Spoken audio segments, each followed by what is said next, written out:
आइए सुनिए, देखिए, समझिए सनातन सत्य। जैसी दृष्टि वैसी सृष्टि, दृष्टि विज्ञान। कुदरत, कुदरती रचना एवं कुदरत के कानून से शाश्वत सुख की प्राप्ति। जोधपुर के परम पूज्य महात्मा उपासक प्रोफेसर डॉक्टर सोहन राज तातेड़ के निर्देशन में सनातन सत्य। जैसी दृष्टि वैसी सृष्टि, दृष्टि विज्ञान।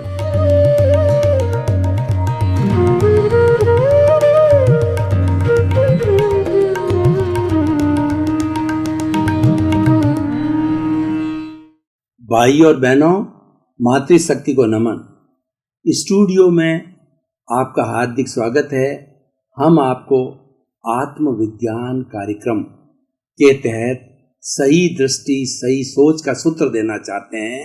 राइट विजन, राइट थिंकिंग के तहत आपके मिथ्यात्व को, आपके रॉन्ग बिलीफ को समाप्त करके हम राइट बिलीफ देना चाहते हैं।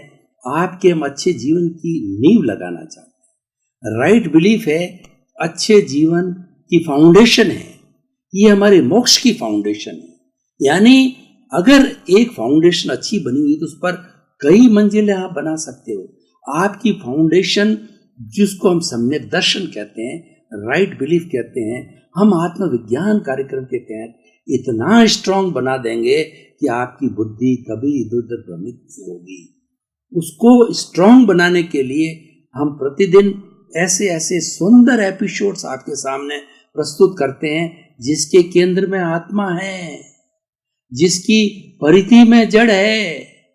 अगर केंद्र में चेतन है और परिधि में जड़ है तो बहुत ही सुंदर समन्वय है। लेकिन अगर उल्टा हो जाए कि परिधि पे आत्मा चली जाए, केंद्र में जड़ आ जावे, बंटाधार है। और आजकल वही हो रहा है। हम आपको जो दूषित वातावरण बना है उसकी जगह पुनरावृत्ति करें, करेक्शन देना चाहते हैं, इसीलिए आत्मविज्ञान बनाए। तो आज का हमारा एक बहुत ही सुंदर विषय है, वो है नीड और ग्रीड। इतना सुंदर विषय है कि इस भेद को अगर हम समझ जाएं तो हमारा हर क्षण सुखी हो सकता है, हमारा हर विचार सुखी हो सकता है, हमारा हर कदम जो है प्रसन्नता का कदम होगा। हमें 24 घंटे में, जीवन भर में कोई उदासी नहीं आएगी, कोई कमी नहीं रहेगी और कोई तरह का कष्ट नहीं होगा। हमको नहीं, हमारे परिवार को नहीं, हमारे समाज को नहीं, देश को नहीं, विश्व को नहीं। वसुधैव कुटुंबकम की जो अवधारणा है वो इसी कॉन्सेप्ट पर आधारित थी, नीड और ग्रीड का भेद जान के। यानी need allowed, greed cross, not allowed. तो नीड को हम कहते हैं उपादेय, ग्रहण करने योग्य, और जो हमारी ग्रीड है जिसपे क्रॉस लगाया हुआ है, ये दोनों का हम आपको जो है नॉलेज कराएंगे। What is need, what is greed, we will give you the explanation of the both things and we will try to differentiate need and greed. This differentiation will create a right knowledge to you, a right vision to you. Till you will not understand that is gay, if you will not know about both the things, then you can't separate it. You can't take the decision to which is to be ignored, which is to be adopted. That is why we have taken a very good topic today. That topic is a holistic. That is the topic which gives the solution to the individual, which gives the solution to the society, which gives the holistic solution to the country, holistic solution, the solution to the world. That means ये एक ऐसा रामबाण है जो एक संपूर्ण solution देता है। रामबाण एक ऐसी औषधि होती है जो कि सबको लिए हितैषी होती है। ये कहावत है कि एक अनार 100 बीमार। एक अनार का जूस 100 बीमारों को पिला दिया जाए, सभी स्वस्थ हो जाते हैं, सभी बीमारियों में वो माफिक है। तो यानी 100 बीमारों को ठीक करने वाला है। तो हमारा नीड एंड ग्रीड का कॉन्सेप्ट है, ये समाज में जो उछंखलता है, समाज में जो विषमता है, समाज में जो गरीब और अमीर की खाई है, उसको समाप्त करने वाला है। और इसका डिफरेंस करने के बाद में व्यक्ति बहिर्मुखी से अंतर्मुखी बनेगा। हमारा उद्देश्य है व्यक्ति को अंतर्मुखी बनाना। आज व्यक्ति बाहर बहुत भाग रहा है, बाहर 99.99% भाग रहा है, और हम आत्मविज्ञान कार्यक्रम के तहत उसको प्रैक्टिस करवाते हैं कि भैया 10% भीतर जा, 10% बढ़ते बढ़ते 15, 20, 25%, और धीरे धीरे हम भीतरी जगत की सैर कराएंगे, उसको इंटरेस्ट डेवलप करेंगे। जब व्यक्ति को इंटरेस्ट हो जाता है तो वो अपने आप भागेगा। हम तो स्पिरिचुअलिटी में आपका इंटरेस्ट डेवलप करने आए हैं, हम तो आपका सोल का रियलाइजेशन करने आए हैं। सोल की कितनी शक्ति है ये बताने आए हैं कि आप कितनी संपदा के मालिक हो, वो तो आप जानो। आप जान ही नहीं पा रहे हो, आप तो परवश हो रहे हो। आप कितनी चीज के मालिक हो, आप तो पराधीन, आप तो भिखारी बन गए। अरे आपके भीतर तो कितनी बड़ी संपत्ति भरी पड़ती, उसको जागृत करो। स्वामी विवेकानंद ने कहा है कि उत्तिष्ठति जागृते, जागृत हो, बढ़ते रहो, चलते रहो, जब तक चलते रहो जब तक कि लक्ष्य की प्राप्ति ना हो। चरे वेती, हम चलते रहे, कारवां बनता रहा। तो नीड एंड ग्रीड इतना सुंदर विषय। अब नीड पे आइए। नीड का अर्थ होता है आवश्यकता। मनुष्य के शरीर है, मनुष्य के परिवार है, मनुष्य का समाज है, मनुष्य के अतिथि आ जाते हैं, अतिथि देवो भव है, उसको देश के लिए करना पड़ता है, समाज के लिए करना पड़ता है। ये सारी आवश्यकता है, ये जायज है। आवश्यकताओं को हम ग्रांट करते हैं आपको। हमारी भारतीय संस्कृति ने, हमारे संविधान ने ये ग्रांट किया है कि रोटी, कपड़ा, मकान, शिक्षा, चिकित्सा, ये मूलभूत आवश्यकताएं व्यक्ति की नीड है, ये व्यक्ति को मुहैया करानी चाहिए, और उसके लिए सरकार बाध्य है।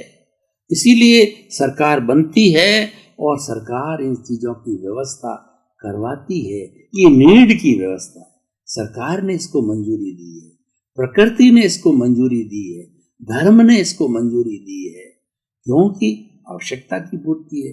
रोटी व्यक्ति अगर भूखा होगा तो कैसे काम करेगा, उसको नींद ही नहीं आएगी, और भूखा व्यक्ति अपराध करता है। अगर हिंसा के कारणों को देखो, हिंसा का सबसे बड़ा कारण रोटी, जो हमारा पेट पापी कहा जाता है, ये सही कहा गया है, क्योंकि जब पेट ही नहीं भरेगा तो हम आगे कैसे बढ़ेंगे। हम हिंसा करेंगे, किसी का छीनेंगे, हमारे पास नहीं होगा, डाका डालेगा, पेट तो भरेगा ही वो। इसीलिए नीड को पूरा करना देश का दायित्व है, समाज के मुखिया का दायित्व है, समाज और घर के मुखिया का दायित्व है, और जो अर्निंग मेंबर है नीड को पूरा करना उसका दायित्व है। इसमें कोई दो राय नहीं। अब नीड क्या होती है? नीड होती है रोटी, कपड़ा, मकान, शिक्षा और चिकित्सा। बेहद हमारी आवश्यकता। देखिए, पहले कार को विलासिता माना जाता था, पहले मोबाइल को जो है विलासिता माना जाता, आज उसको आवश्यकता की श्रेणी में ले लिया है, उसको नीड की श्रेणी में ले लिया है, उसको समाज ने उसको रिकॉग्नाइज कर दिया है, उसको मान्यता दे दी है, तो हम उसको नीड मानते हैं।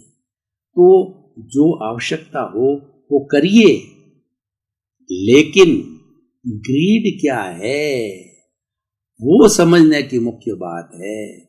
उसकी परमिशन नहीं है, समाज ने परमिशन नहीं दी है, राष्ट्र ने परमिशन नहीं दी है, तभी इनकम टैक्स आया, तभी एक्साइज आई, तभी ये रॉयल्टी आई, तभी तो जीएसटी आया।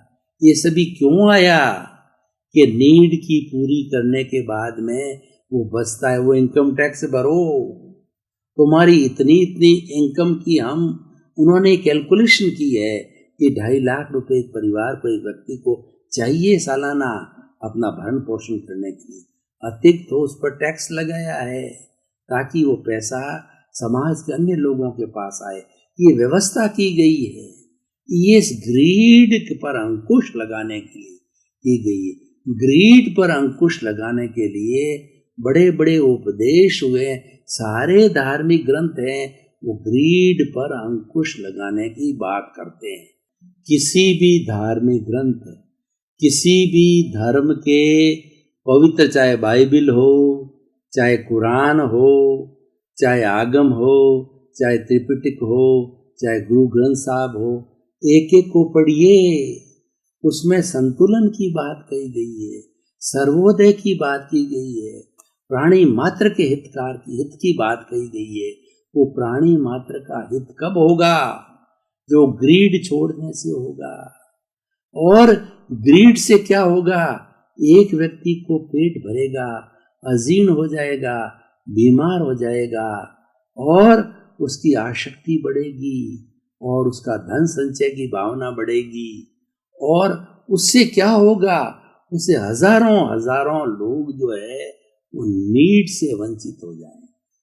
जो ही ग्रीड बढ़ती है वो नीड की तकलीफ चालू हो जाती है। और जहाँ ग्रीड पे अंकुश लगता है तो हमारा नीड का फैक्टर, फॉर्मूला का फैक्टर बहुत ऊपर आ जाने लगता है, संतुलन पैदा करता है। प्रकृति में संतुलन नीड और ग्रीड के संतुलन से होता है। और देखिए ये ग्रीड क्यों आती है, हमें डायग्नोसिस करनी होगी, हमें गहराई में जाना पड़ेगा, हमें ग्रीड के कारणों का पता लगाना पड़ेगा। जब तक कि हम कारण पता नहीं लगाते हैं, डॉक्टर कारणों का पता नहीं लगाता है, तब तक डायग्नोसिस पूरी नहीं हो सकती है। और डायग्नोसिस पूरी के लिए तह में जाना पड़ता है, गहराई में जाना पड़ता है। तो ग्रीड क्यों पैदा होती है? नीड तो आवश्यकता है, पूर्ति करनी पड़ेगी, हम सभी जानते हैं। ग्रीड पैदा होने का सबसे बड़ा कारण अहंकार है।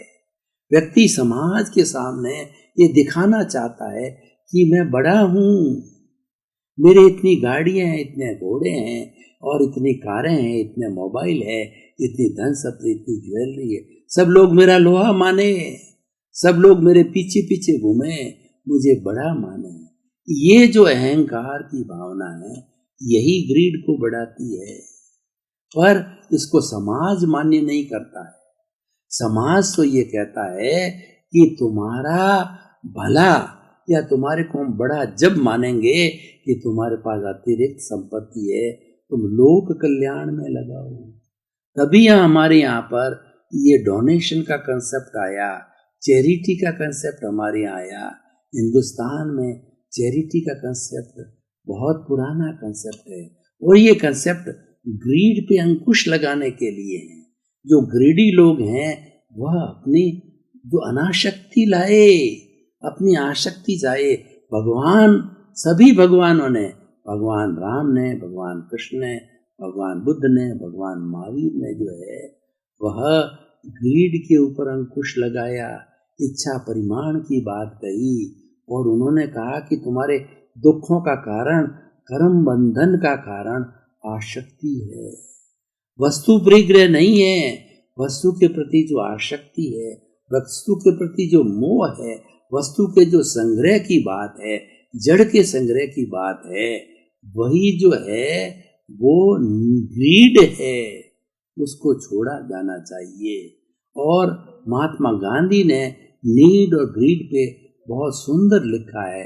उन्होंने कहा है, need is the requirement of individual, society and the country, and greed will spoil individual, society and the country and world as a whole, because with the greed all the facilities, all the amenities go with the few persons, and a lot of the persons, a big amount of the persons, a big group of the persons will suffer from both the amenities. because those have been accumulated at such a persons who don't require it, and who require, they are not getting the amenities, they are, वो अभावग्रस्त हैं। इसीलिए महात्मा गांधी ने इसकी बहुत बड़ी हिमायत की है, और ये वास्तव में सही है।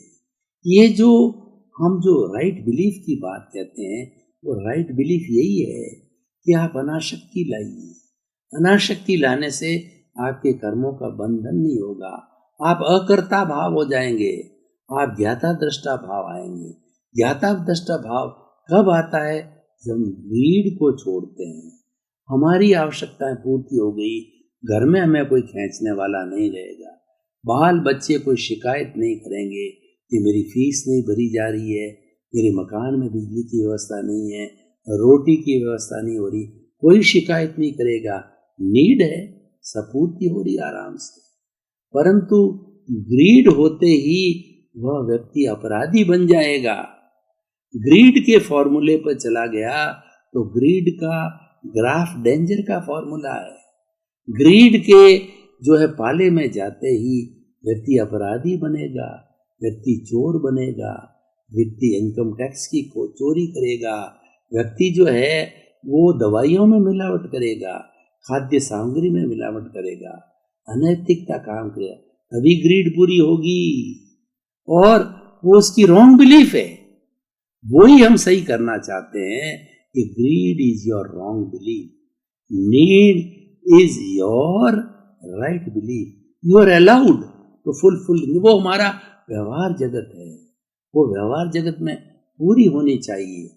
और हमारे निश्चय जगत को स्पॉइल करने वाला है वो ग्रीड है, क्योंकि वो ग्रीड परमात्मा को भूल जाएगा।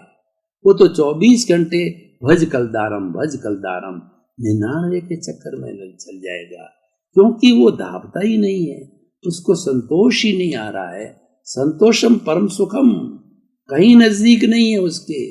वो तो कहता है और आने दो, और आने दो, और आने दो। घूस खाने वाला पहले 5000 की घूस खाता है, धीरे धीरे उसका लोभ बढ़ता है। जब लाभ बढ़ता है, जब लोभ बढ़ता है, ये प्रकृति का नियम है कि ज्यों-ज्यों आदमी लाभ बढ़ने के साथ लोभी होता है, और लोभी व्यक्ति ग्रीडी होता है, और ग्रीडी व्यक्ति अंधा हो जाता है, उसको कुछ नहीं दिखता है, उसके अंदर अहंकार आ जाता है कि मैं आज लखपति हूँ, कल करोड़पति बन जाऊं, फिर अरबपति बन जाऊं, और फिर उस अनैतिकता से, उस अनैतिक पैसे से उसका दुरुपयोग करता है। वो खरीदना चाहता है, वो लोगों को खरीदना चाहता है, धन संपत्ति को खरीदना चाहता है, और इतने इतने अनैतिक कार्य करते हैं कि वो करेक्टर लेस हो जाता है। करेक्टर के लिए ऐसा कहा गया है कि if wealth is lost, nothing is lost, if health is lost, something is lost, if the character is lost, everything is lost. Character lost कब होता है? ग्रीड से होता है। ग्रीडी जो सन्यासी होता है वो अनैतिक कार्य करता है, वो रेप करता है। आपको हम कितने ऐसे बाबाओं की बात पता है, मैं किसी का नाम लेना नहीं चाहता है, वो उन्होंने रेप के केस क्यों किए, आज वो जेलों में क्यों सड़ रहे हैं कि वो बाबा होते हुए भी उनको कंचन कामिनी से दूर होना चाहिए। वो ग्रीडी हो गए, वो ग्रीडनेस ने ही उनको जेल में डाला, उनको बदनाम किया, उनको भगवान की तरह लोग पूछते थे। वो ज्यादा अच्छा था या जेल में सड़ रहे हो, वो ज्यादा अच्छा है। वो उस रास्ते क्यों गए, वो अनैतिकता के रास्ते क्यों गए कि उन्होंने जड़ को महत्व दिया, उन्होंने ग्रीड को महत्व दिया। ग्रीड को महत्व देना जड़ को महत्व देना है। और हम सीधा फॉर्मूला लेके चलते हैं कि एक मैथमेटिक्स का फॉर्मूला है कि एक केंद्र से एक परिधि खींची जा सकती है, और वह केंद्र हमारा पक्का केंद्र है सोल का। वो साइंस ऑफ द सोल हमारे केंद्र में है, और जो हमारी परिधि है वो हमारी धन संपत्ति ऐश्वर्य यानी पूरा जड़ जगत है, वो हमारे परिधि पर है। आज सबसे बड़ी मूल में भूल क्या हो गई है, हम लौकिक जगत में देखें कि पहले केंद्र के अंदर सदाचारी व्यक्ति होते थे, ऋषि महर्षि होते थे, उनको पूजा जाता था, उनके उपदेश सुने जाते थे, राजा भी उनकी आज्ञा मानते थे। उनका जो है वह आसन राजा से ऊपर होता था। जैसे वशिष्ठ मुनि हुए हैं और कपिल मुनि हुए हैं, बड़े बड़े जो मुनि लोग हुए हैं वो हमेशा पूजनीय हुए हैं, मानव मात्र के पूजनीय हुए हैं, क्योंकि वे ग्रीड से बहुत दूर थे, वो कंचन कामिनी से दूर थे, वो जड़ के त्यागी थे, वो तो चेतना को महत्व देते थे। वो तो एक ही बात कहते थे कि प्राप्त मन वचन का ऐसे जगत के किसी जीव को किंचित मात्र भी दुख न हो, ये मेरे भीतर विराजमान शुद्ध आत्मा भगवान मुझे ऐसी शक्ति दो, जागृति दो, मैं किसी प्राणी मात्र को कोई तरह का कष्ट नहीं दूं, और दूसरा जो है शुद्ध आत्मा अनुभव के सिवा इस संसार की कोई विनाशी चीज मुझे नहीं चाहिए। चेतना चाहिए मुझे और कुछ नहीं चाहिए। और चेतना वाला व्यक्ति सबको आत्मवत समझेगा, चेतना में विश्वास रखने वाला कभी ग्रीड के रास्ते पर नहीं जाएगा। आपका बहुत बहुत धन्यवाद। आप साइंस ऑफ द सोल आत्मविज्ञान कार्यक्रम को देखते रहिए, ये आपको आत्मिक दृष्टि से तृप्त करेगा। जब आपकी आत्मा तृप्त है तो मन तृप्त रहेगा, बुद्धि तृप्त रहेगी, विचार तृप्त रहेंगे, चित्त तृप्त रहेगा, और आप आत्म जागृति करोगे, सेल्फ रियलाइजेशन करोगे और आत्मा को सिद्ध बुद्ध मुक्त बनाओगे। जगत का कल्याण हो। सर्वे भवन्तु सुखिनः, सर्वे भवन्तु निरामया। सभी को मोक्ष मिले, सभी को सुख मिले, आनंद मिले, आपको भी मिले, आपके प्रति मंगल।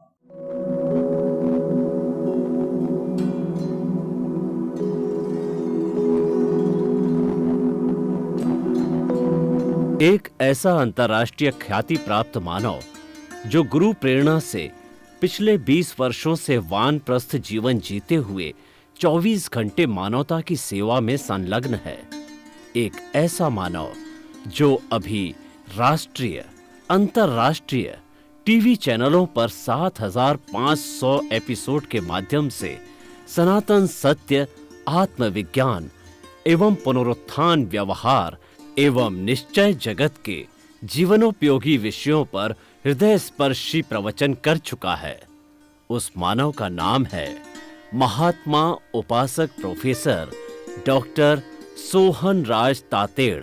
प्रोफेसर तातेड़ द्वारा योग, दर्शन, शिक्षा विषयों पर रचित पीएचडी स्तर के 250 शोध ग्रंथ भारत के 100 प्रतिष्ठित विश्वविद्यालयों में शोधार्थी पढ़ रहे हैं तथा वे सभी शोध ग्रंथ वहां की सेंट्रल लाइब्रेरियों में उपलब्ध हैं।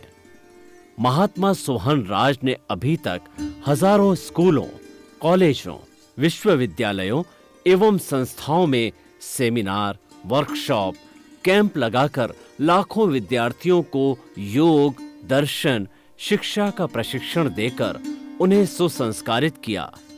डॉक्टर तातेड़ ने भारतीय संस्कृति उत्थान के 4000 से अधिक समसामयिक विषयों पर आर्टिकल लिखकर ऑनलाइन जर्नल, पत्रिकाओं, वेबसाइट्स पर प्रकाशित किया, जिसका उपयोग लाखों पाठक कर रहे हैं। उपासक तातेड़ के 5000 से अधिक आज का सुविचार, आज का शुभ संदेश, आज का मंगल भावना योग आदि चिंतन websites, Twitter, blogger, Facebook, YouTube माध्यमों से लाखों लोग अपना जीवन निर्माण कर रहे हैं। मानवता के मसीहा ऐसे महामानव महात्मा सोहन राज तातेड़ के प्रोफाइल को अभी तक विश्व के 20 लाख दर्शक यूट्यूब पर, 12 लाख गूगल पर एवं लाखों दर्शक फेसबुक, ब्लॉगर, ट्विटर और इंस्टाग्राम पर देख चुके हैं।